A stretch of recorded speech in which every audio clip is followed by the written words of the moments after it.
சிவபெருமான் சுந்தரமூர்த்தி நாயனார அன்போடு ஆளாள சுந்தரர்னு தான் கூப்பிடுவாரு. அது ஏன்னு உங்களுக்கு தெரியுமா? முன்னொரு காலத்துல சாகாவரம் கொடுக்கிற அமுதத்தை எடுக்கிறதுக்காக தேவர்களும் அசுரர்களும் சேர்ந்து பார்க்கடலை கடைஞ்சாங்க. ஆனா அமுதத்துக்கு முன்னாடி அங்க இருந்து வந்ததுதான் ஆளாள விஷம். அந்த விஷம் சாதாரணமானது கிடையாது. அதோட வெப்பமும் நச்சுத்தன்மையும் இந்த உலகத்தையே அழிச்சிடும் போல இருந்தது. தேவர்கள் எல்லாம் பயந்து ஓடுறாங்க.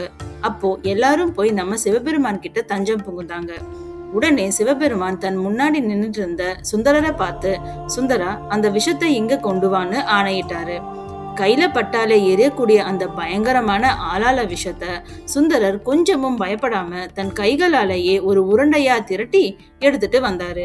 உலகத்தையே நடுங்க வச்ச அந்த ஆளாள விஷத்தை அசால்ட்டா தன் கையில எடுத்துட்டு வந்ததாலையும், அந்த விஷத்தை விடவும் இவருடைய பக்தி ரொம்ப அழகா சுந்தரமா இருந்ததாலையும் சிவபெருமான் இவருக்கு ஆளாள சுந்தரர்னு பேர் வச்சாரு.